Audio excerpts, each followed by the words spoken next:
नमस्कार साथी, मैं आपका साथी रॉबिन। आज जो डिस्कशन करेंगे वो सेट नंबर 15 का डिस्कशन करेंगे। तो चलते हैं सेट नंबर 15 का पहला क्वेश्चन पे। पहला क्वेश्चन है कि निम्नलिखित में कौन सा सुमेलित नहीं है, यानी कि जोड़ा दिया गया है, ये देखना है कि कौन सा जो जोड़ा है वो गलत है। तो यदि हम बात करेंगे ये पहला का, तो ये Y2K लिखा हुआ है। Y2K का मतलब क्या है? Y2K, Y का यहाँ जो संबंध है वो ईयर से है, साल से है। किससे है? ईयर से है। 2 का मतलब 2 समझ ही रहे हैं, और K का मतलब यहाँ 1000 से, यानी 2 का मतलब है यहाँ 2000 से। जैसे बोलते हैं फॉलोवर 1K हो गया, तो क्या समझते हैं? 1000। फॉलोवर 2K हो गया मतलब 2000 होता है, तो 2K बोलते हैं। उसी प्रकार कंप्यूटर में एक वायरस आया था, बग आया था, वो साल 2000 में आया था, इसीलिए इसको Y2K बोला गया। क्योंकि भाई कंप्यूटर का लैंग्वेज है, कंप्यूटर ये वैज्ञानिक भाषा में, यूँ कहें साइंटिफिक भाषा में बोला जाए, जो कि अच्छा लगे, स्टैंडर्ड लगे, तो इसको ईयर 2000 नहीं बोल के इसको Y2K बोला गया। क्या बोला गया? Y2K बोला गया। तो ये कंप्यूटर से संबंधित है, ये सही है। गठिया की बात करेंगे, जो गठिया रोग होता है, देखते हैं, बोलता है जो थोड़ा ज़्यादा उम्र हो जाता है, बोलता है मेरा पैर धर लिया, ऐसा क्यों? तो उसमें क्या होता है? यूरिक एसिड का जमाव हो जाता है, जिसके कारण क्या होता है? गठिया जैसे बीमारी का क्या होता है? कारण बनता है। यदि बात करेंगे ध्वनि प्रदूषण जो मापा जाता है वो किस में? तो डेसिबल में मापा जाता है, जो सभी को पता है। यदि बात करेंगे हम डी का, जो परम 10,000 दिया गया है, परम 10,000 हमारा क्या था? परम 10,000 क्या है? एक सुपर कंप्यूटर है, जो सीडेक द्वारा बनाया गया। सीडेक कहाँ? पुणे में अवस्थित है। इस प्रकार जो आंसर होगा क्या होगा? क्वेश्चन नंबर पहला का जो आंसर हो जाएगा वो हमारा डी हो जाएगा। क्यों? क्योंकि ये सुमेलित नहीं है। ये परम 10,000 क्या है? एक सुपर कंप्यूटर है। तो इस प्रकार क्वेश्चन नंबर 1 समाप्त हुआ। चलते हैं क्वेश्चन नंबर 2 पे।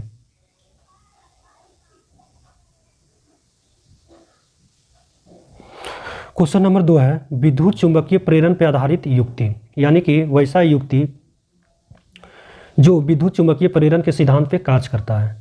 तो देखते हैं कि विद्युत चुंबकीय प्रेरण के सिद्धांत पे कार्य करने वाले कौन कौन से युक्ति हैं। तो वो सारे युक्तियां हैं जो आपको हम बता देते हैं, वो आप लोग भी एक जगह लिख लीजिएगा। तो विद्युत चुंबकीय प्रेरण पे जो कार्य करता है वो तो एक हमारा हो गया जनरेटर, विद्युत जनित्र या विद्युत जनरेटर बोलते हैं, विद्युत जनित्र या विद्युत जनरेटर। उसके बाद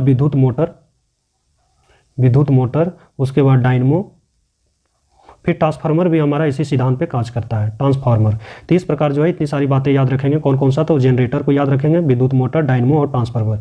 ये जो हो गया सारे एक ही सिद्धांत पे कार्य करते हैं, और सब का सब एग्जाम में पूछा गया है। कभी पूछ देता है कि विद्युत जनित्र या विद्युत जनरेटर किस सिद्धांत पे कार्य करता है, या मोटर पूछ देगा, डायनमो पूछ देगा, ट्रांसफार्मर पूछ देगा, सब एक ही सिद्धांत पे कार्य करता है। अब जो इसमें पढ़ते हैं हम लोग, थोड़ा देख लेते हैं कि कौन कौन सा जो युक्ति है वो किस ऊर्जा को किस ऊर्जा में ट्रांसफर करता है। यदि हम बात करेंगे विद्युत मोटर का, यदि विद्युत मोटर की हम चर्चा करेंगे, तो ये क्या करता है? इसको पहले हम बिजली देते हैं, तो यानी कौन सा ऊर्जा दिए? विद्युत ऊर्जा। इसको विद्युत ऊर्जा देते हैं। उसके बाद विद्युत ऊर्जा देते हैं, तब जाके ये काम करना शुरू करता है, और उससे हम क्या करते हैं? अपने ज़रूरतमंद कामों को क्या करते हैं? कर पाते हैं। अर्थात यांत्रिक ऊर्जा में क्या करता है? मैकेनिकल एनर्जी में उसे ट्रांसफ़र करता है। यानी उसे दिए इलेक्ट्रिक एनर्जी, और वो क्या किए? मुझे मैकेनिकल एनर्जी दिए। यानी विद्युत ऊर्जा को यांत्रिक ऊर्जा में कौन बदलता है? तो मोटर। अब डायनमो की चर्चा करते हैं। डायनमो क्या करता है? डायनमो और साथ में टरबाइन, डायनमो और साथ में टरबाइन। अब देख रहे होंगे कि टरबाइन भी चलाया जाता है। टरबाइन देखे होंगे कहाँ घुमाया जाता है? तो ऊंचे स्थल से पानी को गिराया जाता है और टरबाइन को घुमाया जाता है। तो आखिर बोलेंगे अच्छा, पहले इससे हम क्या करवाते हैं? इसको यदि घुमाते हैं तो पहले मैकेनिकल एनर्जी देते हैं। जब टरबाइन घूमता है तो पता चलता है कि उस डैम से या उस नदी से, उस तालाब से क्या हो रही है? बिजली उत्पादन हो रही है इतने यूनिट का, यानी कि बिजली उत्पादन हो रहा है, मतलब विद्युत ऊर्जा हो रहा है। पहले उसको क्या किए? घुमाने के लिए एक एनर्जी हम लगाए, यानी घुमाने के लिए जो एनर्जी लगाए वो मैकेनिकल एनर्जी हो गया, यांत्रिक ऊर्जा हो गया। कौन सा ऊर्जा हो गया? यांत्रिक ऊर्जा। और बल्ब जला तो वो विद्युत ऊर्जा हो गया। तो बोलेंगे कि टरबाइन या डायनमो क्या करता है? यांत्रिक ऊर्जा को विद्युत ऊर्जा में बदलता है। कौन? तो डायनमो और टरबाइन। और मोटर विद्युत ऊर्जा को यांत्रिक ऊर्जा में। अब हम बात करते हैं ट्रांसफार्मर की। इसके पहले जनरेटर देख लेते हैं। विद्युत जनरेटर क्या करता है? अब विद्युत जनरेटर गांव घर में देख ही रहे होंगे, शादी विवाह के फंक्शन के रूप में क्या होता है? ट्यूबलाइट वगैरह जलाने के लिए, लाइट फंक्शनिंग के लिए जनरेटर का यूज़ करते हैं। तो पहले आप उसे क्या करते हैं? उसमें चलाने के लिए पहले हम लोग तेल डालते हैं, यानी पहले उसे क्या किए? यांत्रिक ऊर्जा। पहले क्या किए? यांत्रिक ऊर्जा उसे प्रदान किए। उसके बाद तब क्या देता है मुझे? बल्ब वगैरह जलाता है, यानी कि विद्युत उत्पन्न करता है, तब जाके ट्यूबलाइट वगैरह जलता है। तो हमारा विद्युत जनित्र जो हो गया, जनरेटर हो गया, ये क्या करता है? यांत्रिक ऊर्जा को विद्युत ऊर्जा में क्या होता है? कन्वर्ट करता है। तो एक बार रिकॉल कर लेते हैं। हमारा विद्युत मोटर क्या करता है, विद्युत ऊर्जा को यांत्रिक ऊर्जा में, डायनमो या टरबाइन क्या करता है, यांत्रिक ऊर्जा को विद्युत ऊर्जा में करता है, जबकि हमारा जनरेटर क्या करता है, यांत्रिक ऊर्जा को विद्युत ऊर्जा में करता है। अब ट्रांसफार्मर की बात करते हैं। ट्रांसफार्मर का क्या कार्य है, तो ट्रांसफार्मर का कार्य है, ये क्या करता है, एसी वोल्टेज को घटाने या बढ़ाने का कार्य करता है, घटाने या बढ़ाने का कार्य करता है। याद रखिएगा, एसी वोल्टेज हम लिखें, एग्जाम में डीसी आता है, डीसी आंसर नहीं होगा। एसी वोल्टेज को घटाने या बढ़ाने में इसका यूज किया जाता है। अब बोलेंगे कहाँ कहाँ यूज किया जाता है, तो गांव घर में देखे होंगे हमारा ट्रांसफार्मर वगैरह लगा रहता है। जो ट्रांसफार्मर वगैरह लगा रहता है वो क्यों लगाता है, क्योंकि हम लोगों को चाहिए 220 वोल्ट के आसपास, कितना चाहिए, 220 वोल्ट के आसपास चाहिए, या 440 वोल्ट की बात करेंगे। मैक्सिमम हम लोग इतना का ही यूज़ करते हैं, 220 वोल्ट के आसपास के यूज़ करते हैं ट्यूबलाइट वगैरह जलाने, पंखा उंखा चलाने में। तो क्या होता है, जो ट्रांसफार्मर के पास जो वोल्टेज आती है वो तो आती है 11,000 वोल्टेज, सुने होंगे कह रहे 11,000 तार गुजर रहा है। ये 11,000 क्या हमारे पंखा का मोटर थम पाएगा, क्या हमारे मोबाइल चार्जर थम पाएंगे, क्या फ्रिज चल पाएगा, नहीं, वो तो जल जाएगा, उड़ जाएगा, शॉर्ट सर्किट तुरंत लग जाएगा। बोलेंगे जी बिल्कुल लग जाएगा। तो इसी वोल्टेज को क्या किया जाता है, ट्रांसफार्मर के द्वारा घटाया जाता है। बोलेंगे अच्छा, जब उच्च वोल्टेज को ट्रांसफार्मर के द्वारा घटाया जाए और उसे प्रदान किया जाए और हम लोगों की ज़रूरतमंद काम में पूरा हो जाए, तो ऐसे ही हम लोग उसको बोलते हैं स्टेप, क्या बोलते हैं, step down transformer, step down transformer भी बोलते हैं इसको। तो ये हमारा एक प्रकार से क्या हो जाएगा, स्टेप डाउन ट्रांसफार्मर का काम करेगा। स्टेप अप ट्रांसफार्मर हमारा कौन सा हो जाता है, तो स्टेप अप ट्रांसफार्मर बोलते हैं, जैसे मान लीजिए कि 220 वोल्टेज आया, और मान लीजिए 220 वोल्टेज आया, 220 वोल्टेज से 220 वोल्टेज नहीं, मान लीजिए कि 200 वोल्टेज आया, 220 वोल्टेज पे कोई फ्रिज चलाना हो, वॉशिंग मशीन चलाना हो, तो इसको 20 वोल्टेज तो और चाहिए, तब तो बढ़िया से चल पाएगा। तो क्या कर रहे हैं, 200 से 220 ला रहे हैं, तो बढ़ा रहे हैं। तो इसमें ऐसे ट्रांसफार्मर को हम लोग बोलते हैं स्टेप अप ट्रांसफार्मर बोलते हैं। इसको क्या बोलते हैं, स्टेप अप ट्रांसफार्मर बोलते हैं।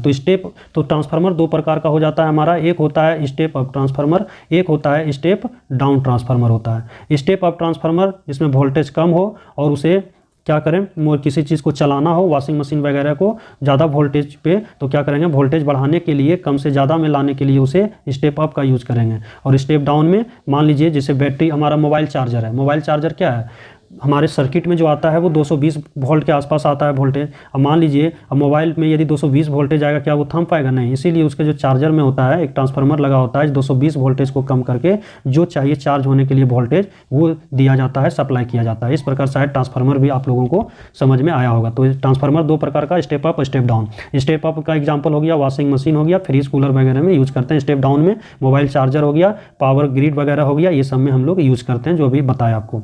चलिए इसी में एक और बता देते हैं। एक बैटरी होता है, बैटरी का भी क्या कार्य है, तो बैटरी भी क्या करता है, सबसे पहले इसे चार्ज करते हैं। उसमें आप देखे होंगे एक रसायन के रूप में लिक्विड डिस्टिल वाटर वगैरह डाला होता है। तो ये क्या करता है, रासायनिक ऊर्जा को विद्युत ऊर्जा में कन्वर्ट करता है।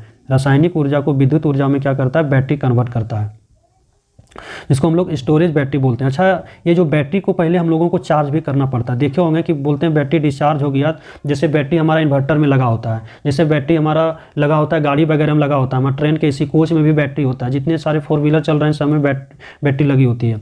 तो वो बैटरी क्या होता है, चार्ज भी होता है या चार्ज किया जाता है। तो बोलेंगे चार्ज करने में कौन सी करंट का यूज़ किया जाता है, एग्जाम में पूछा है, तो बोलेंगे डीसी करंट का। किस करंट का यूज़ किया जाता है, डीसी करंट का।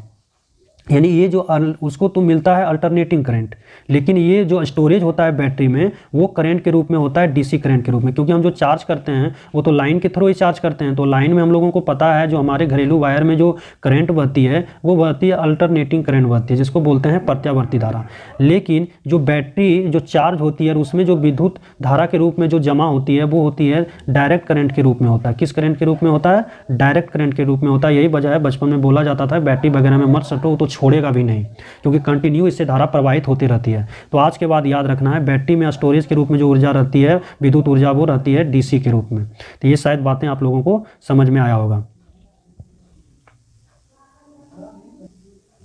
फिर बात करेंगे कि सर मोबाइल चार्जर में भी तो बैटरी होता है, बोलेंगे जी होता है। तो उसमें कौन सा हमारा बैटरी रहता है, ये कौन सा डीसी का, उसमें जो विद्युत ऊर्जा रहता है किस रूप में जमा रहता है, विद्युत डीसी के रूप में या एसी के रूप में, बोलेंगे जी। अभी जस्ट आप लोगों को बताया कि बैटरी में जो स्टोरेज रहेगी धारा के रूप में वो हमारा डीसी के रूप में रहेगा। तो वो मोबाइल का बैटरी हो गया या किसी अन्य युक्ति का बैटरी हो गया, सब में जो है डीसी के रूप में ही विद्युत धारा क्या होगी, जमा रहेगी, तभी जाके हमारा मोबाइल ज़्यादा देर तक वो चलता रहता है। क्या कंटिन्यू बोर्ड के साथ जोड़े रहते हैं चार्जर के साथ? नहीं, क्योंकि चार्जर के साथ अल्टरनेटिंग करंट से हम क्या करते हैं, डीसी करंट में स्टोरेज कर लेते हैं बैटरी में, और बैटरी हमें धीरे धीरे प्रोवाइड करता रहता है, जिससे हमारी सारी युक्तियाँ चलती रहती हैं। एक और आप लोगों को बता देते हैं, रेक्टिफायर का नाम सुने होंगे। रेक्टिफायर ये भी पूछता है कि ये किस धारा को किस धारा में बदलता है, तो ये एसी को डीसी में बदलता है, अल्टरनेटिंग करंट को क्या करता है, डायरेक्ट करंट में बदलता है। कौन? तो रेक्टिफायर बदलता है। अल्टरनेटिंग करंट को डायरेक्ट करंट में कौन बदलता है, तो रेक्टिफायर बदलता है। ये आप लोगों को ध्यान में कैसे याद रखेंगे, तो ये हमारा रेक्टिफायर रैक एक, तो ऐसे ऐसे याद रखेंगे, तो ये अल्टरनेटिंग को डीसी में। एक और आता है इन्वर्टर। इन्वर्टर का नाम सब प्रचलित होंगे, सब नाम परिचित होंगे। इन्वर्टर किस करंट को किस करंट में बदलता है, तो ये डीसी करंट को एसी करंट में बदलता है। अब बोलेंगे ऐसा क्यों? जब हम लोग इन्वर्टर खरीदते हैं तो इन्वर्टर का दाम ज़्यादा नहीं होता है, दाम होता है बैटरी का। तो बोलेंगे सर तो फिर इन्वर्टर क्यों खरीदेंगे, बैटरी 25,000 में खरीदते हैं, इन्वर्टर 4,000 में, तो इसकी क्या आवश्यकता है जी, इसके बिना वो 25,000 काम नहीं करेगा।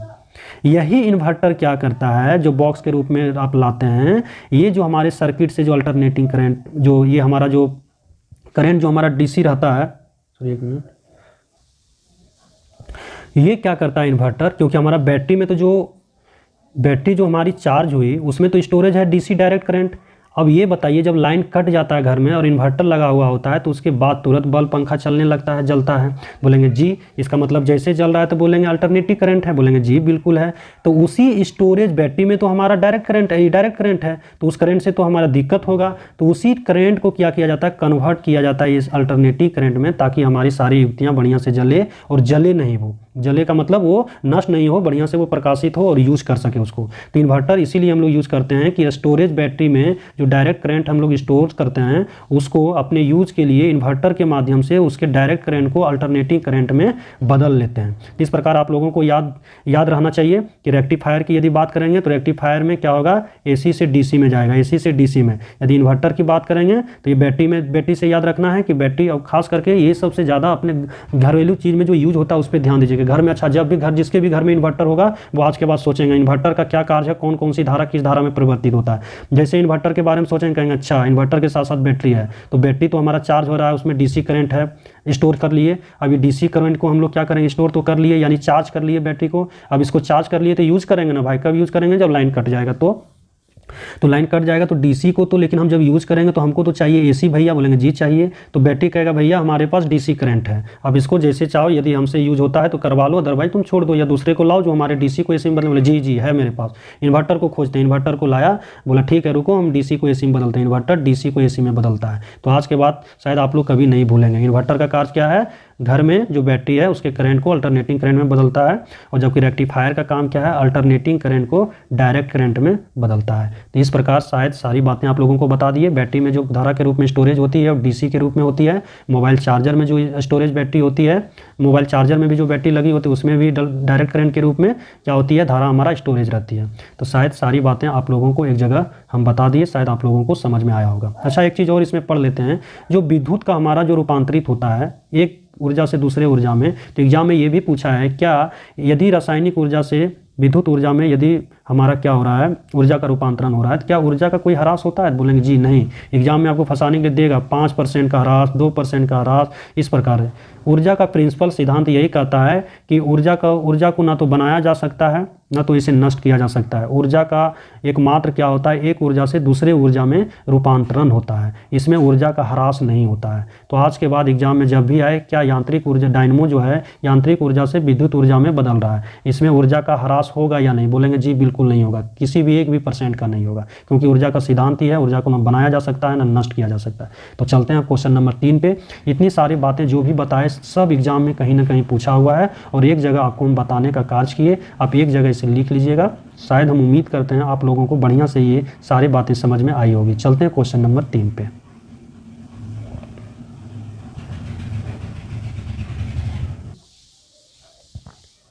क्वेश्चन नंबर 3 है कि बिजली के बल्ब का तंतु बना होता है, तंतु जिसको हम लोग फिलामेंट बोलते हैं, एग्जाम में फिलामेंट भी लिखा आता है और हिंदी में तंतु आता है। सबसे बड़ी बात है कि बिजली के बल्ब में जो भी देखे होंगे हमारे घर में जो बल्ब जो 110 बल्ब वगैरह लेते हैं वो फिलामेंट उसके अंदर अब देखे होंगे, सभी कोई जानते होंगे, ताकि वही जलता है तो प्रकाश उत्पन्न होता है। तो ये तंतु किसका बना होता है? तो ये तंतु जो बना होता है वो टंगस्टन का बना होता है। आज हम पढ़ेंगे कि टंगस्टन का एटॉमिक नंबर कितना होता है, ये भी एग्जाम में पूछता है, इसका सिंबल क्या होता है, और आखिर ये सिंबल होता है तो उसका पूरा नाम क्या है, और इसका खोज किसने किया, और इसका क्वथनांक कितना होता है, पिघलनांक कितना होता है। सारी बातें इसके बारे में आज हम लोग समझेंगे, और ये भी समझेंगे इसके बारे में कि कुछ दिन के ही बाद एक साधारण बल्ब का तंतु नष्ट क्यों हो जाता है, इसका क्या रीजन है, तमाम प्रकार की बातें सीखेंगे। चलिए तो हम चलते हैं, इसके बारे में बताते हैं। तंतु टंगस्टन का बना होता है, इसका तो एक नाम टंगस्टन है ही, दूसरा जो इसका सिंबल जो आता है W, क्या आपने कभी सोचा है कि W ही क्यों बोलते हैं? तो कोई ना कोई तो इसका नया एक लैटिन नाम रखा होगा। तो जी बिल्कुल आप सही समझ रहे हैं। तो इसका पूरा जो नाम होता है, ये जो W वर्ड जो आया वो आया वोल्फ्राम से, वोल्फ्राम से, WOLFRAM, वोल्फ्राम से आया। जिस प्रकार हम लोग सोना का सिंबल AU पढ़ते हैं, ऐसा क्यों? क्योंकि इसका पूरा नाम है औरम, AURUM। ऐसी औरम से लैटिन नाम से AU शब्द को लिया गया। उसी प्रकार वोल्फ्राम जो है WOLFRAM, ये लैटिन नाम है टंगस्टन का, जो कि इसका सिंबल यहीं से लिया गया है W। तो ये सिंबल W हो गया, कहाँ से आया? तो ये लैटिन नाम से आया। इसका जो एटॉमिक जो नंबर होता है जिसे Z बोलते हैं वो 74 होता है। कितना होता है? 74 होता है, ये लिख लीजिएगा। यदि बात करेंगे इसकी गलनांक का, क्या बात करेंगे? गलनांक, जिसको हम लोग पिघलनांक भी बोलते हैं, गलनांक या पिघलनांक, और इंग्लिश में मेल्टिंग पॉइंट बोलते हैं। क्या बोलते हैं इसे?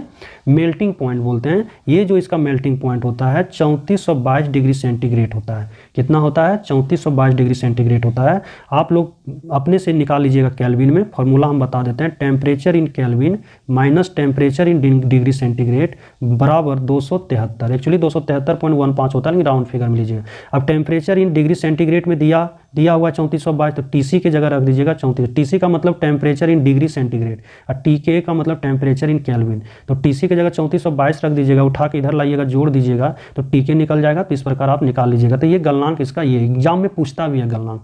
यदि बात करेंगे इसका क्वथनांक, जिसको साधारण भाषा में हम लोग बोलते हैं उबलनांक, यानी किस बिंदु पे ये उबलेगा, उबलनांक इसको बोलते हैं, बॉइलिंग पॉइंट बोलते हैं। तो बॉइलिंग पॉइंट जो होता है 5555 डिग्री सेंटीग्रेड होता है। ये भी केल्विन में आप उसी फार्मूला से निकाल लीजिएगा। अब यदि बात करेंगे कि इसका खोज किसने किया, टंगस्टन का खोज, तो इसका जो खोज किया वो बर्गमैन साहब ने किए। किसने किए? तो बर्गमैन साहब ने इसका खोज किए। चलिए अब आगे पर जानते हैं कि आखिर साधारण जो बल्ब होता है, बिजली का बल्ब, उसका फिलामेंट की आयु कम होती है। बहुत जल्द देखे होंगे घर में खरीद के लाए 10 रुपया वाला बल्ब, और 5 दिन के बाद पता चला कि फ्यूज हो गया, उड़ गया। ऐसा क्यों? तो पहला तो जो तार होता है वो जो तार होता है वो एक समान नहीं होता है। तार क्या होता है? एक समान नहीं होता है, पहला रीजन।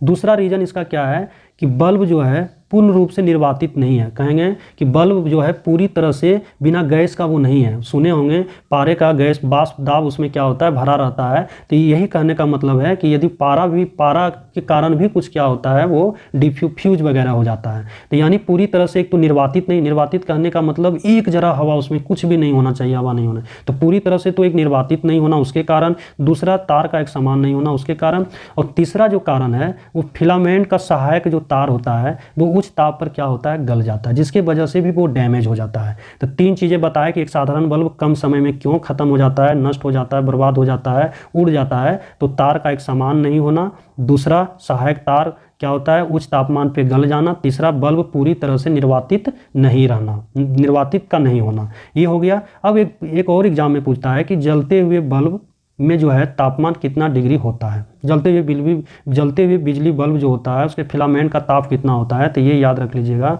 1500 डिग्री सेंटीग्रेड से 2500 डिग्री सेंटीग्रेड तक होता है। ये रेंज में होता है। अब इसके निकटतम रेंज जो भी एग्जाम में रहे टिक कर लीजिएगा।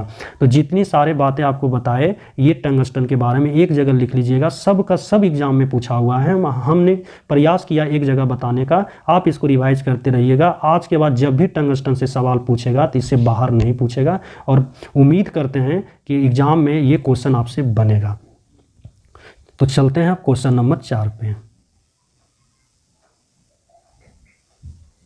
क्वेश्चन नंबर 4 है, घर्षण एवं स्नेहक का अध्ययन कहलाता है तो उस अध्ययन को बोलते हैं ट्राइबोलॉजी। क्या बोलते हैं?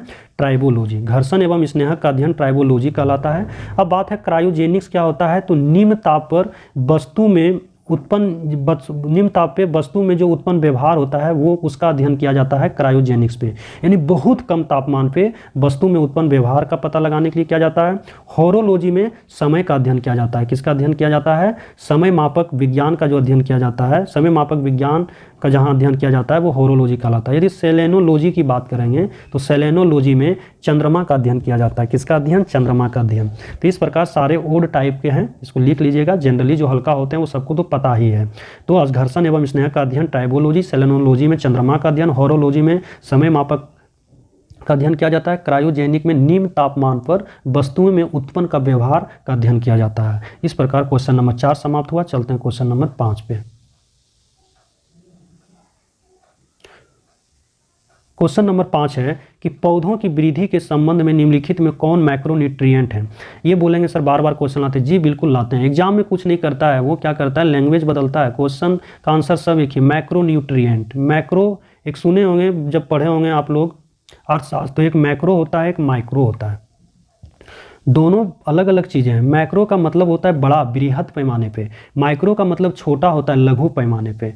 न्यूट्रिएंट का मतलब क्या होता है? पोषक होता है। मैक्रो तो हो गया बड़ा, न्यूट्रिएंट का मतलब पोषक। किसका? तो पौधों की वृद्धि, यानी पौधों की वृद्धि से संबंधित उस पोषक तत्व की चर्चा कर रही है जो पौधों को बृहद अर्थात बड़े पैमाने पे उसे चाहिए विकास के लिए। तो ये चीज़ें शायद आप लोग समझ पाए होंगे कि मैक्रो किसे कहते हैं, माइक्रो किसे कहते हैं। तो चलते हैं अब इस क्वेश्चन पे। तो मैक्रो बोल रहा है तो हम बार बार आप लोगों को बताए हैं कि इसको हिंदी में स्थूल भी बोलते हैं और बृहद भी बोलते हैं। यानी बृहद पोषक तत्व कितना है हमारे पेड़ पौधे का? तो 5-6 गो आप लोगों को बताए थे। नाम प्रदीप कुमार, CAMGS, यानी N से नाइट्रोजन, P से फॉस्फोरस, K से पोटेशियम, Ca से कैल्शियम, Mg से मैग्नीशियम, S से सल्फर। नाइट्रोजन का कार्य होता है कि यदि नाइट्रोजन पेड़ पौधे को नहीं मिले तो ये पौधा का विकास और वृद्धि नहीं हो पाएगा, रुक जाएगा, अर्थात पेड़ पौधे की पत्तियां पीली पड़ जाएगी। फॉस्फोरस की क्यों आवश्यकता है पेड़ पौधे को? तो फॉस्फोरस को इसलिए आवश्यकता है, ये नहीं होगा तो फॉस्फोरस का जड़ का विकास नहीं हो पाएगा, और जब जड़ का विकास नहीं होगा तो वो मिट्टी से वाटर को एब्जॉर्ब नहीं कर पाएगा, और वाटर जब पानी को एब्जॉर्ब नहीं कर पाएगा तो पत्ते और तना तक पानी नहीं मिल पाएगा, तो वो पौधा का विकास या वृद्धि रुक जाएगा। पोटेशियम का क्या कार्य है? तो पोटेशियम का कार्य है कि ये जो है पौधे की जो पत्तियां होती है उसके स्टोमेटा को, रंध्र को खोलने एवं बंद करने में ये यूज होता है पोटेशियम। इस प्रकार प्रथम 3 का यूज बता दिए। और स्थूल या बृहद, एग्जाम में आता है कि स्थूल पोषक तत्व, तो सोचता है यार क्या वर्ड आ गया। तो ये सब एग्जाम में ही पूछे जाने वाले शब्द हैं। अभी देखिए इंग्लिश में इसको बोलते हैं macro, macro not micro. Macro मतलब बड़ा, माइक्रो मतलब छोटा। MACRO मैक्रो बड़ा होता है, MICRO मैक्रो छोटा। अब बात करते हैं माइक्रो न्यूट्रिएंट्स की। माइक्रो, ये देखिए माइक्रो है, MICRO, इसको हिंदी में बोलते हैं लघु या सूक्ष्म। लघु या सूक्ष्म बोलते हैं, सूक्ष्म पोषक तत्व। ये 7 को याद रखिएगा। कौन कौन? तो बोरॉन, कॉपर, क्लोरीन। उसके बाद एक याद रखिएगा मेमोलॉजी। मेमोलॉजी में क्या याद रखना है? तो में से एक याद रखिएगा मैग्नीज, वो है मैग्नीशियम, मैग्नीज। मो से मोलिब्डेनम, MO। उसके बाद लोजी, लो से लोहा, Fe। और एक याद रखना है आपको जिंक, यानी बोरॉन, कॉपर, क्लोरीन। और ये ट्रिक एक बता दिए मेमोलॉजी, 4 इससे पकड़ लीजिएगा। मेमोलॉजी, में से मैग्नीज, मो से मोलिब्डेनम, लो से लोहा, जी से जिंक। तो ये हमारा क्या हो गया? 7 को सूक्ष्म हो गया और 6 हो गया लघु। इस प्रकार आप याद रखेंगे, एग्जाम में कभी नहीं छूटेगा। यही सब हमारा टिपिकल क्वेश्चन बनता है जो हम लोग छोड़ देते हैं, क्योंकि जनरली ये चलेबल क्वेश्चन नहीं होता है, और जब स्टैंडर्ड एग्जाम पेपर बनता है तो यही सब सारे क्वेश्चन डाले जाते हैं। बोरोन वगैरह का कार्य होता है, उसमें रोग प्रतिरोधक क्षमता जैसा कार्य करता है, या पेड़ पौधे के जो गांठ निर्माण होता है, जो देखे होंगे दलहनी फसलों में जो बोलते हैं कि उसके जड़ों में गांठ पाया जाता है, उसमें राइजोबियम जीवाणु पाया जाता है नाइट्रोजन स्थिरीकरण के लिए, उसी गांठ का जो निर्माण करता है यही बोरॉन करता है।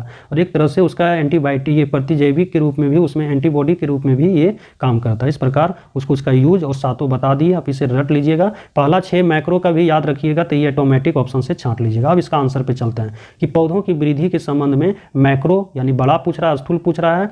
तब देखिए पोटेशियम, NPK आपको बताए थे, नाम प्रदीप कुमार, CAMGS। देखिए पोटेशियम के है कि नहीं। जिंक हमारा सूक्ष्म था, मेमोलॉजी में आया था, मेमोलॉजी, जी से जिंक आया था, तो जी लघु है, जबकि मैक्रो पूछ रहा है तो इसका आंसर पोटेशियम हो जाएगा।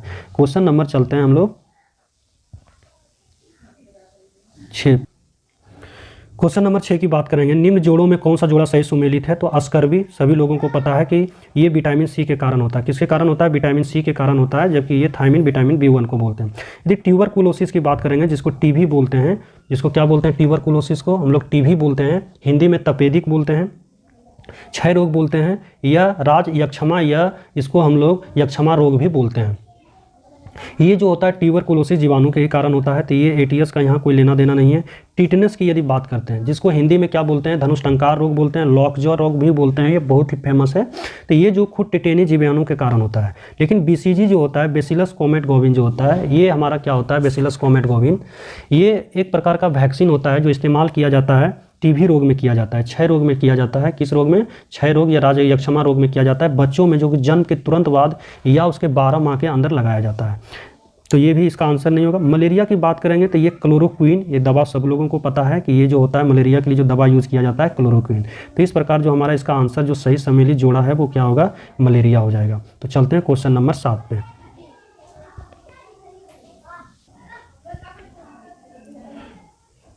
7वां क्या है कि 7वां जो है कि निम्न द्वारा होने वाली बीमारियों के लिए सल्फा दवाइयाँ किसके लिए कारगर होता है? तो ये जो सल्फा दवाइयाँ हैं, जो सल्फा ड्रग्स हैं, ये जो काम करता है एक तरह से एंटीबायोटिक की तरह काम करता है। और एंटीबायोटिक का मतलब हो गया कि जो जीवाणु के द्वारा जो रोग उत्पन्न होता है उसी में एंटीबायोटिक की तरह काम करता है। कुछ कुछ फेमस सल्फा ड्रग्स हैं जो एग्जाम में बार बार पूछा जाता है। सबसे पहले कुछ फेमस इसका जो प्रकार है, जैसे सल्फोनामाइड, एक तो होता है सल्फोनामाइड। सल्फोनामाइड में ही 2 प्रकार का सल्फा ड्रग्स आती है जो एग्जाम में बहुत बार पूछा गया है। एक सीवाजोल, और इसका पहला जो है वो है प्रोंटोसील, और यही सल्फा ड्रग्स की पहली दवाई है। प्रोंटोसील जो है पूछता है एग्जाम में कि पहला सल्फा ड्रग की दवाई के रूप में पहचान की गई थी, वो है प्रोंटोसील, जो सल्फोनामाइड का ही एक प्रकार है। और सीवाजोल भी क्या है? एक सल्फा ड्रग है जो सल्फोनामाइड का ही एक प्रकार है।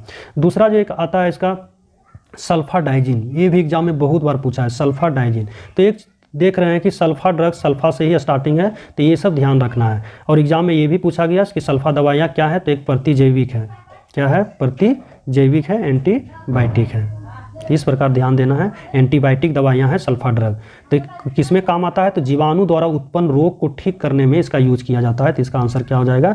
ए हो जाएगा। इसका आंसर ए हो जाएगा। तो इतनी सारी सल्फा ड्रग्स की नाम आप याद रखेंगे, हम वही बता रहे हैं जो एग्जाम में कहीं ना कहीं आया है। और ये सब क्वेश्चन हमारा स्टैंडर्ड टाइप का क्वेश्चन है, एक जगह आप लिख लेंगे। पहला क्या? तो सल्फा ड्रग क्या है? तो एंटीबायोटिक है, हिंदी में प्रतिजैविक है। कुछ सल्फा ड्रग्स दवाइयाँ का नाम बता दिया आपको, कौन कौन? प्रोंटोसील सल्फोनामाइड का एक भाग है जो पहला सल्फा ड्रग्स दवाई के रूप में पहचान किया गया। दूसरा सीवाजोल, वो काफ़ी बार एग्जाम में पूछा गया। सल्फाडाइजिन, जो काफ़ी बार एग्जाम में पूछा गया। तो ये सब आपको बताया। चलते हैं क्वेश्चन नंबर 8 पे। क्वेश्चन नंबर 8वां है कि रोडेंटिसाइड वह रसायन है जिनका प्रयोग किया जाता है नियंत्रण करने के लिए, निम्न में से नियंत्रण करने के लिए। देखिए इंग्लिश में ही आजकल एग्जाम में जो क्या है, हिंदी ना पूछ के उसके इंग्लिश शब्दों का ही प्रयोग किया जाता है। तो इस प्रकार आपको भी इसके प्रति अवेयरनेस रहना होगा, जागरूक रहना होगा और ध्यान देना। रोडेंटिसाइड किसको बोलते हैं? तो वैसे जीव जो कुतर कुतर कर खाता है, तो बोलेंगे कुतर कुतर कर। पहले ये बताइए सर, रोडेंटिसाइड का हिंदी क्या होता है? तो इसको बोलते हैं कृंतकनाशी। कृंतकनाशी यानी जो कुतर कुतर कर खाता है उसको नियंत्रण करने वाली दवा या उसको नाश करने वाला दवा को कृंतकनाशी। कृंतक का अर्थ ही होता है कुतर कुतर कर खाने वाला, कुतर कुतर कर खाने वाला, और इसको नष्ट करने वालों को बोलते हैं कृंतकनाशी या रोडेंटिसाइड। जैसे हर्बिसाइड वगैरह, शाकनाशी वगैरह जो पढ़ते हैं। बोलेंगे सर ये कुतर कुतर कर कौन खाता है? तो कहेंगे चूहा। बोलेंगे जी बिल्कुल आपने सही पकड़ा। गिलहरी को आप देखे होंगे, बोलेंगे जी बिल्कुल सही पकड़ा। अच्छा, एक आप पक्षी को देखें जिसको कठफोड़वा बोलते हैं हम लोग, कठफोड़वा बोलते हैं इसको, जो कुतर कुतर कर वो भी खाता है। और कुछ पक्षी जैसे याद रखें, बीवर का नाम याद रखेंगे, गिलहरी बता ही दिए, लकड़बग्घा भी इसमें आता है। ये सब वैसे जानवर हैं, वैसे कुछ जानवर पक्षी हैं जो कुतर कुतर कर क्या करता है? खाता है। तो इस प्रकार हमारा इसको नियंत्रण करने के लिए, नष्ट करने के लिए कुछ रसायन का प्रयोग करते हैं। किसका? तो कुछ रसायन पदार्थ का प्रयोग करते हैं, वो याद रखिएगा। पहला तो बहुत ही फेमस है जिंक फॉस्फाइड, जिंक फॉस्फाइड याद रखिएगा, फॉस्फाइड, फॉस्फेट नहीं फॉस्फाइड। दूसरा याद रखिएगा एल्युमिनियम फॉस्फाइड। क्या? एल्युमिनियम, ये भी एग्जाम में पूछा गया है, एल्युमिनियम फॉस्फाइड। तीसरा याद रखिएगा पोटेशियम साइनाइड, पोटेशियम साइनाइड। 3 आपको बता दिए, जिसमें एल्युमिनियम फॉस्फाइड जो है एक तरह से कीटनाशक का भी काम करता है और कृंतकनाशी का भी कार्य करता है, और एक और आता है हम भूल पा रहे हैं, वो भी पूछा जाता है। तो 3 रसायन याद रखिएगा, तीनों कहीं ना कहीं एग्जाम में पूछा है, इसलिए हम आपको बता दिए। आज के बाद ऐसा नहीं कि जिंक फॉस्फाइड नहीं मिले तो ये आंसर क्वेश्चन ही गलत है, जी नहीं, शायद आप सही से नहीं पढ़ें, वही रीज़न है कि आपको शायद उसका आंसर बढ़िया से नहीं पता है। तो जिंक फॉस्फाइड, एल्युमिनियम फॉस्फाइड और पोटेशियम साइनाइड, 3 को याद रखना है। इससे बाहर आज तक कभी पूछा नहीं गया है और शायद उम्मीद भी है कि जब भी आने वाले एग्जाम होंगे इससे बाहर नहीं पूछे जाएंगे। तो इसका आंसर क्या हो जाएगा? रोडेंटिसाइड वह रसायन है जिसका प्रयोग किया जाता है चूहों, गिलहरियों और लकड़बग्घा और कठफोड़वा, ये सब जैसे जानवरों, ऐसे जैसे जीवों को क्या करने, नियंत्रण करने के लिए, नष्ट करने के लिए। और रसायन का नाम बता दिए। इस प्रकार क्वेश्चन नंबर 8 समाप्त हुआ। चलते हैं क्वेश्चन नंबर 9 पे। क्वेश्चन नंबर 9 है, काष्ठ, अस्थि, शंख के पुरातत्वीय नमूनों का काल निर्धारण करने के लिए निम्नलिखित में कौन सा अपनाएं? देखिए अब लैंग्वेज चेंज कर दिया। अब इसको ये नहीं पूछा गया कि जीवाश्मों के अध्ययन के लिए हम किसका प्रयोग करते हैं। तो बात है जीवाश्म बोलते किसको हैं? तो वैसे जीव जो बहुत पहले मर गए, उसके जो अवशेष बच गए और वो अवशेष कहीं ना कहीं मिलता है हमको, तो उसे क्या किया जाता है, ये पता कर पाते हैं हम लोग कि क्या करें, ये कब का है, ये जीव जो है, ये जीव का जो अवशेष बचा हुआ है, ये जीव कब का है। तो इसी को पता लगाने के लिए C14 का प्रयोग किया जाता है। किसका? C14 का, नॉट C12 का, किसका? C14 का। अब जीवाश्म में दे दिया काष्ठ, जैसे मान लीजिए काष्ठ का मतलब क्या होता है? लकड़ी ही होता है। अब मान लीजिए कोई लकड़ी वगैरह पुराना रहा होगा, उसका अवशेष बचा है, तो वो उसकी क्या किया जा रहा है, उसके बारे में पता किया जा रहा है, उसका आयु के बारे में। अस्थि, मान लीजिए कोई जीव जानवर मरा होगा, उसके कंकाल वगैरह बच गया तो कहीं मिला, तो ये पता किया जा रहा है कि ये जीव जंतु का जो अवशेष है, अस्थि है, हड्डियां हैं, ये किस युग का है। उसी प्रकार शंख, तो इस प्रकार जो है लैंग्वेज वो चेंज करता है। अब ये नहीं देके इस तरह देगा तो इस प्रकार आपको पकड़ना पड़ेगा। तो ये किसका क्या आंसर हो जाएगा? C14 पद्धति के द्वारा। यूरेनियम 238 का यूज कहाँ करते हैं? तो हम लोग क्या करते हैं, पत्थर जैसे शैल समूह जिसको बोलते हैं, शैल मतलब क्या, पत्थरी, यानी जो निर्जीव हुआ करते थे, निर्जीव पदार्थों के अवशेषों का आयु का पता करने के लिए हम लोग यूरेनियम डेटिंग का यूज करते हैं। किसका यूज करते हैं? यूरेनियम डेटिंग का यूज करते हैं। तो शायद 9 नंबर क्वेश्चन समझ में आया होगा। चलते हैं क्वेश्चन नंबर 10 की ओर। क्वेश्चन नंबर 10 है, उन शराब त्रासदियों में जिनके परिणाम स्वरूप अंधता आदि होती है हानिकारक पदार्थ है। यानी वैसे शराब, वैसे अल्कोहल, वैसे शराब का नाम पूछा जा रहा है जिसके पीने से क्या होता है, आँख से वो अंधा हो जाता है, आँख से अंधा हो जाता है या वो मर भी सकता है उसके सेवन करने से। तो वो जो अल्कोहल है वो मैथिल अल्कोहल है। इससे और संबंधित क्वेश्चन पूछता है कि मैथिल अल्कोहल तो एक सामान्य नाम है, इसको हम लोग वुड स्पिरिट भी बोलते हैं। क्या बोलते हैं? वुड स्पिरिट भी बोलते हैं। एग्जाम में पूछा हुआ है कि वुड स्पिरिट किसे बोलते हैं? मैथिल अल्कोहल को। और इसका जो IUPAC नाम है वो है मेथेनॉल, मेथेनॉल, यानी मेथेनॉल भी एग्जाम में, अब ना मैथिल अल्कोहल नाम मिले ये रहे तो बोलिए ये क्या हो गया, नहीं। समान नाम और कॉमन नाम हमको जानना बहुत जरूरी है, समान नाम और IUPAC नाम। तो मेथेनॉल, एक मेथेनॉल होता है, वो एल्डिहाइड होता है, उसमें ये चंद्र बिंदु नहीं लगा रहेगा, आकर नहीं रहेगा, वो मेथेनॉल रहेगा, मेथेनॉल है। तो बता दिए समान नाम और IUPAC नाम, और इसका अन्य नाम जो है वुड स्पिरिट के नाम से भी ये क्या होता है, जाना जाता है। एक और इसका केमिकल फार्मूला भी आता है, जो केमिकल फार्मूला इसका क्या हो जाएगा, CH3OH। CH3OH को हम लोग क्या बोलते हैं, मैथिल अल्कोहल। इसी को दूसरा नाम वुड स्पिरिट है, कास्ट स्पिरिट है, और वुड का मतलब लकड़ी ही ना होता है, कास्ट होता है, तो कास्ट स्पिरिट भी पूछ सकता है, और इसी को मेथेनॉल भी बोलते हैं। एग्जाम में और आता है कि जो शराब हम लोग पीते हैं उस शराब का नाम एथिल अल्कोहल होता है। क्या होता है? एथिल अल्कोहल होता है। और पूछा जाता है कि इस शराब या एथिल अल्कोहल में क्या मिला दिया जाए जिससे वो जहर बन जाए, लोग पिए तो अंधपन हो जाए और उसकी मृत्यु हो जाए। तो बोलेंगे यही मैथिल अल्कोहल को मिला दीजिए ज़्यादा मात्रा में, तो वो क्या होगा, वो व्यक्ति अंधापन हो जाए, उसके अंदर अंधापन उसकी आंख में आ जाएगी या वो डेट कर जाएगी। मैथिल अल्कोहल के साथ साथ पिराडीन भी इसमें मिलाता है जहर बनाने के लिए। पिराडीन और मैथिल अल्कोहल एक साथ मिला देता है, तो ये भी एग्जाम में आया हुआ है। इस प्रकार आपको हम समझाने की कोशिश किए। और एथिल अल्कोहल का केमिकल फॉर्मूला होता है C2H5OH होता है, C2H5OH, इसका CH3OH। इस प्रकार आपको दोनों समझाने की हम कोशिश किए, और जो भी बातें हम बता रहे हैं फिर मैं बार बार बोल रहा हूँ वही चीज़ें हैं जो कहीं ना कहीं एग्जाम में पूछा गया। चलते हैं क्वेश्चन नंबर 11 पे। क्वेश्चन नंबर 11 है कि परमाणु में कक्षों को भरने का क्रम नियंत्रित क्या है। आप लोगों ने, हम लोगों सभी ने पढ़ा है इलेक्ट्रॉनिक कन्फिगरेशन केमिस्ट्री में। इलेक्ट्रॉनिक कॉन्फ़िगरेशन, सी से कॉन्फ़िगरेशन समझिएगा। इलेक्ट्रॉनिक का मतलब इलेक्ट्रॉनिक है और कॉन्फ़िगरेशन का विन्यास। इलेक्ट्रॉनिक विन्यास लिखने के लिए हम लोगों ने सीखा था, जैसे सोडियम का लिखा जाता था कि सोडियम 11 का इलेक्ट्रॉनिक विन्यास लिखिए, तो हम लोग लिखते थे 1s2 2s2 2p6 और 3s1। 11 है, 2 2 4 6 4 10 और 1 11। तो इस प्रकार हम लोग सीखते थे। तो ये क्या है, यही हमारा ऑफवो सिद्धांत पे कार्य करता था। ऑफवो एक वैज्ञानिक का नाम नहीं था। ऑफवो का अर्थ होता है बिल्डअप, अर्थात इसका अर्थ होता है निर्माण करना किसी चीज़ को।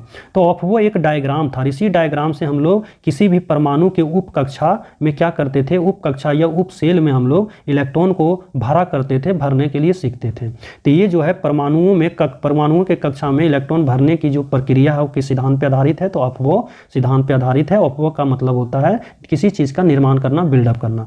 बात ये आता है कि क्या सर पहले आप 3s में ही इलेक्ट्रॉन क्यों नहीं भरे, पहले 1s में क्यों भर दिए। तो ये जो सिद्धांत आधारित है, इनका कहना है, इसके सिद्धांत का कहना है कि पहले जो इलेक्ट्रॉन भरेंगे वो निम्न ऊर्जा वाले उप कक्षा में या कक्षा में क्या करेंगे, इलेक्ट्रॉन को भरेंगे। तब इससे अधिक ऊर्जा जिसमें होगा उसमें, फिर इससे जिसमें अधिक होगा उसमें भरेंगे। तो इसका क्या हो जाएगा, निम्न ऊर्जा स्तर से उच्च ऊर्जा स्तर में इस सिद्धांत के तहत इलेक्ट्रॉन को भरते हैं। तो यहां से ये भी क्वेश्चन एग्जाम में पूछा गया है। तो इसका आंसर क्या हो जाएगा, ऑफवो सिद्धांत हो जाएगा, पहला इलेक्ट्रॉन भरने की प्रक्रिया। हाइजेनबर्ग, अब हाइजेनबर्ग सिद्धांत क्या है, तो हाइजेनबर्ग का सिद्धांत है, इस सिद्धांत का कहना है कि किसी एक साथ किसी भी कण की स्थिति और गति का पता नहीं लगाया जा सकता है। कोई भी कण हो, उस कण की स्थिति और गति का पता आप एक साथ नहीं लगा सकते हैं। ये बहुत छोटे छोटे कणों की बात कही गई कि बहुत छोटे छोटे कणों की एक साथ स्थिति और उसके वेग या आवेग या संवेग या गति की स्थिति का पता नहीं लगा सकते। ये हाइजेनबर्ग। हुंड का रूल क्या बोलता है, हुंड का रूल बोलता है कि परमाणु के उप कक्षा में जो आप इलेक्ट्रॉन भर रहे हैं, हम लोग सब पढ़े हैं, तो इस तरह बॉक्स बना के पढ़े होंगे कि पहले इस तरह पढ़े होंगे, पहले बोला जाता था कि पहले एक एक करके इलेक्ट्रॉन को भरिए, उसके बाद इलेक्ट्रॉन बच जाए तब इलेक्ट्रॉन को पेयरिंग कीजिए। तो यही हुंड रूल है। हुंड रूल कहता है पहले उप कक्षा में इलेक्ट्रॉनों को एक एक करके भरिए, उसके बाद जोड़ा बनाइए। तो यानी 4 गो बॉक्स है, पहले 4 इलेक्ट्रॉन भर लीजिए, ठीक ना। 4 गो बॉक्स है और मान लीजिए 6 इलेक्ट्रॉन है, तो एक एक इलेक्ट्रॉन पहले भर लीजिए, तब फिर 2 बचा, फिर से शुरुआत कीजिए। तो वही हुंड का कहना था कि किसी भी परमाणु के उप कक्षा या कक्षा में इलेक्ट्रॉन जो भरा जाएगा वो पहले एक एक करके भरा जाएगा, उसके बाद जोड़ा बनाया जाएगा। तो शायद ये हुंड का समझे होंगे, सब एग्जाम में आता है, एक एक करके आप लिख लीजिएगा। पॉलिक अपवर्जन सिद्धांत क्या कहता है, पॉलिक अपवर्जन सिद्धांत कहता है कि इस बॉक्स में जो 2 इलेक्ट्रॉन होंगे कभी इस तरह नहीं होंगे कि दूसरा जो पेयर करेंगे तो ऐसे रखिएगा, नहीं, ये गलत, ऐसे रखना होगा आपको उल्टा डायरेक्शन में। यानी किसी भी परमाणु के उपकक्षा में 2 इलेक्ट्रॉन की जो स्थिति होगी वो एक दूसरे के विपरीत होगी, अर्थात इसको कहेंगे एक दूसरे के एंटी पैरेलल होंगे और समानांतर होगा एक दूसरे का। यानी परमाणु, और दूसरी शब्दों में बोला जाता है कि परमाणुओं के उपकक्षा या कक्षा में भरे इलेक्ट्रॉनों की जो क्वांटम संख्या होती है कभी उसका चारों क्वांटम संख्या समान नहीं होती है। तो ये भी पॉलिक अपवर्जन सिद्धांत पूछता है। पॉलिक अपवर्जन सिद्धांत क्या है, तो किसी भी परमाणु की चारों क्वांटम संख्या एक समान नहीं होती है, अर्थात बॉक्स में जो इलेक्ट्रॉन भरे होंगे वो एक दूसरे के विपरीत दिशा में होंगे, एंटी पैरेलल होंगे। एक क्वेश्चन नंबर 11 का चारों ऑप्शन आपको मैंने बताने की कोशिश किया, शायद आप लोगों को समझ में आया होगा, और इसे एक जगह आप लिख लेंगे और बार बार रिवीजन करेंगे, आपसे भी एग्जाम में नहीं छूटेगा। क्वेश्चन नंबर 12 है कि भारी जल का रासायनिक सूत्र क्या है। सबसे पहले हाइड्रोजन की बात करेंगे तो हाइड्रोजन का 3 समस्थानिक होता है, एक प्रोटियम होता है, एक ड्यूटेरियम होता है, एक ट्राइटियम होता है। प्रोटियम जो होता है वो साधारण हाइड्रोजन होता है, ड्यूटेरियम जो होता है ये जो इसका फॉर्मूला होता है प्रोटियम का 1H0, इसका जो ड्यूटेरियम का होता है 1H2, और ट्राइटियम का जो होता है 1H3 होता है। इसी ड्यूटेरियम को हम लोग D2O बोलते हैं। क्या बोलते हैं, D2O बोलते हैं। और इसी ड्यूटेरियम में ही हमारा क्या होता है, इसका प्रोटॉन की, ये हमारी क्या इलेक्ट्रॉन, प्रोटॉन, न्यूट्रॉन की भी संख्या क्या होती है, इसी ड्यूटेरियम से इसकी शुरुआत होती है। तो इस प्रकार जो है हमारा ड्यूटेरियम का केमिकल फार्मूला क्या हो जाएगा, D2O हो जाएगा। अब इससे सारी बातें जो एग्जाम में बार बार पूछा जाता है ये सीखना है। इसका जो द्रव्यमान होता है वो याद रखिएगा 20 होता है। क्या होता है, 20 होता है, जबकि साधारण जल का जो द्रव्यमान होता है वो 18 होता है। कभी 18 भी ऑप्शन में रहेगा, टिक मत कीजिएगा। ये D2O का कितना होता है, 20 होता है। अच्छा, इसका उपयोग भी पूछता है, उपयोग कहाँ यूज होता है, इसका उपयोग कहाँ होता है, तो आप लोगों को बताए थे कि परमाणु रिएक्टर में जो बिजली उत्पादन किया जाता है तो उसी में इसका यूज किया जाता है, क्या उसके न्यूट्रॉन को कंट्रोल करने। अच्छा, जो यूज किया जाता है वो विबंधक के रूप में या मंदक के रूप में या प्रशीतक कूलेंट के रूप में भी यूज किया जाता है। कहाँ, तो परमाणु भट्टी में इसका यूज किया जाता है। तो यूज बता दिए, उसके बाद इसका द्रव्यमान बता दिए। किसका समस्थानिक है? तो हाइड्रोजन का समस्थानिक है। और एक और पूछता है, हाइड्रोजन का समस्थानिक है या आइसोटोप हो गया इंग्लिश में, खोज एक पूछता है, तो इसका खोज किसने किया? तो एससी यूरे ने किया। किसने किया? एससी यूरे ने किया। तो इस प्रकार आप लोगों को ध्यान में रखना है कि D2O क्या है? तो हाइड्रोजन का एक समस्थानिक है, हाइड्रोजन का एक आइसोटोप है, इसका द्रव्यमान संख्या 20 होता है, इसका खोज एससी यूरे ने किया। इसका यूज हम लोग परमाणु भट्टी में जो बिजली उत्पादन होता है वहाँ पर विमंदक या प्रशीतक के रूप में करते हैं, मॉडरेटर अर्थात कूलेंट के रूप में इसका यूज करते हैं, और इसकी खोज एससी यूरे ने किया। इस प्रकार आप लोगों को मैंने बता दिया। जबकि साधारण जल का केमिकल फॉर्मूला H2O होता है, इसका द्रव्यमान संख्या 18 होता है, इसका होता है आपका 20। इस प्रकार क्वेश्चन नंबर 12 समाप्त हुआ। चलते हैं क्वेश्चन नंबर 13 पे।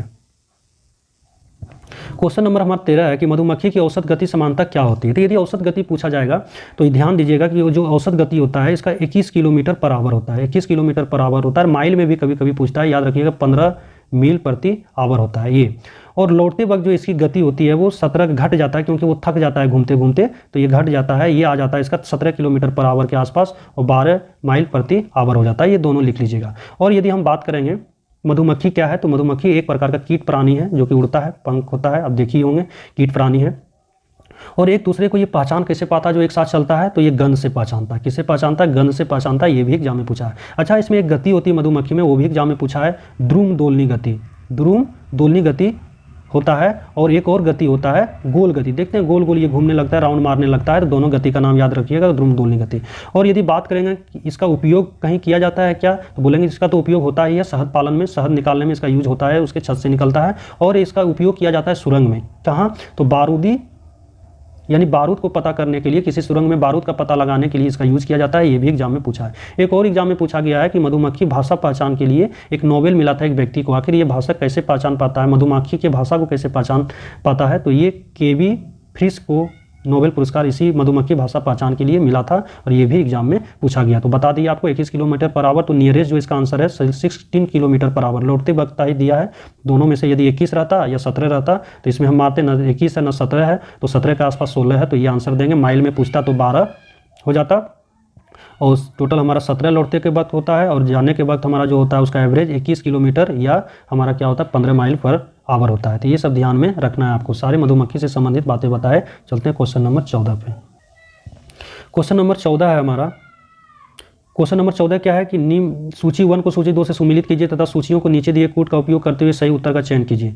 एंथ्रेक्स दिया है, तो एंथ्रेक्स एक प्रकार का जीवाणु हुआ करते हैं। एंथ्रेक्स इसका जो यूज़ किया जाता है वो किया जाता था एक विष के रूप में जो जैव युद्ध में काम आता था। किसमें? जैव युद्ध के रूप में इसका यूज़ किया जाता है। थैलेसीमिया की बात करेंगे तो ये जो है दोषी जीन से उत्पन्न एक रोग हुआ करता है। सरोगेसी का मतलब सुने होंगे, सरोगेसी चाइल्ड सुनते हैं। देखते हैं जो बड़े बड़े सेलिब्रिटीज़ होते हैं वो क्या करते हैं, वो बच्चे पैदा नहीं करते हैं। वो क्या करते हैं, वो हस्बैंड और वाइफ दोनों अपने स्पर्म और ओव्यूल को क्या करता है, एक दूसरे के दूसरे लेडीज़ को हायर कर लेता है और उसके गर्भ में क्या करता है, बच्चे को पलवाता है, उसी को बोलते हैं। और उसके बच्चे से जो उसके उस माँ से जो बच्चे जन्म लेता है सरोगेसी चाइल्ड उसको बोलते हैं। तो खास करके कुछ दिन पहले ये हमारा गुजरात में बहुत चला करता था। विदेश फॉरनर सब आते थे, विदेशी सब आते थे, गुजरात में महिलाओं को हायर करते थे और अपने पति पत्नी क्या करते थे, अपने स्पर्म और जो उसका शुक्राणु और उसका अंडाणु होता था दोनों को क्या करते थे, फर्टिलाइज करते थे दूसरे औरत के गर्भाशय में, और वहाँ पर बच्चे को अपना क्या करते थे, पलवाते थे, जन्म क्या करते थे, करवाते थे और उसको दिया करते थे। हायर के रूप में जब लेते थे तो भाड़े के रूप में 5-7 लाख रुपये मिलता था। ये जब बात वहाँ की सरकार को पता चला, कुछ क्या हुआ करते थे, वहाँ के जो आदमी आते थे फॉरनर, वो अपने बच्चे को, पति पत्नी में बीच में झगड़ा हो गया, छोड़ के चला जाता था। तब ये लेडीज जो बच्चे को जन्म दिया तो रखेगा नहीं, क्योंकि इसका बच्चा है नहीं, क्योंकि सिर्फ को की भाड़ा पर दिया है ना किसी को, इसका तो वास्तविक रूप से तो इसका है नहीं। तो इसलिए तो ये मामला कोर्ट में चला, तो इसलिए मना कर दिया गया, कोई भी विदेशी ऐसा आप काम नहीं करेंगे भारत में आके। तो सरोगेसी क्या हो गया, गर्भ की किराएदारी हो गया।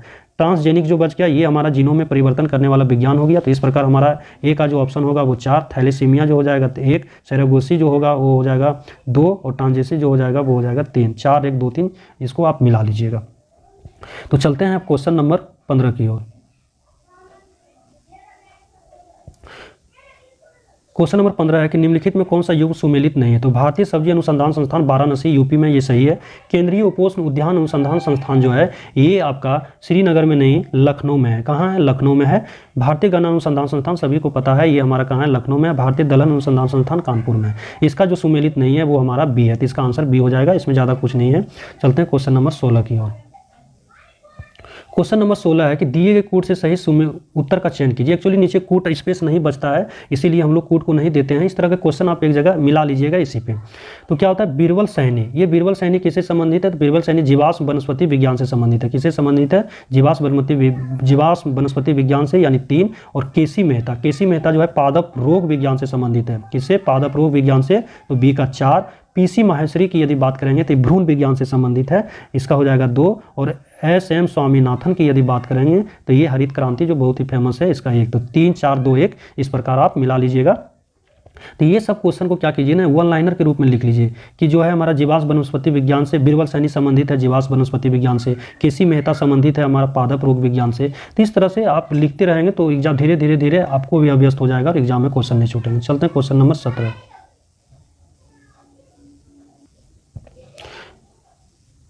क्वेश्चन नंबर 17 है अफीम का वानस्पतिक नाम क्या है? सबसे पहले अफीम को और किस किस नाम से जाना जाता है ये देखें। इसको ओपियम भी बोला जाता है, ओपियम पॉपी। एग्जाम में ये भी आया है, ओपियम पॉपी अफीम को ही कहा जाता है। फिर पूछा गया एग्जाम में कि इसे ओपियम पोस्ता भी बोलते हैं। पॉपी को ही, ये पॉपी इंग्लिश शब्द हो गया और पोस्ता हिंदी, तो ओपियम पॉपी हो जाएगा ये, ओपियम पॉपी। हम ऐसा इसलिए बता रहे हैं ताकि आप भी एक जगह लिख लें और इससे संबंधित जितनी सारी बातें हों वो कभी एग्जाम में छूटे नहीं। तो ओपियम पॉपी, ओपियम अफीमी हो गया, पॉपी पोस्ता हो गया। तो एग्जाम में पोस्ता भी देता है और पॉपी भी रहता है। तो ये हमारा, ये पॉपी यहाँ पे नहीं लिखे, पोस्ता लिख देते हैं, ओपियम पोस्ता। तो ओपियम पॉपी, ओपियम पोस्ता, ये अन्य नाम। यदि बात करेंगे इसका वैज्ञानिक नाम सबका होता है, जैसे गाय का भी वैज्ञानिक नाम होता है, आम का भी होता है, पीपल का पेड़ का भी, उसी तरह इसका भी अफीम का वैज्ञानिक नाम है पेपेवर सोमनीफेरम। क्या नाम है इसका?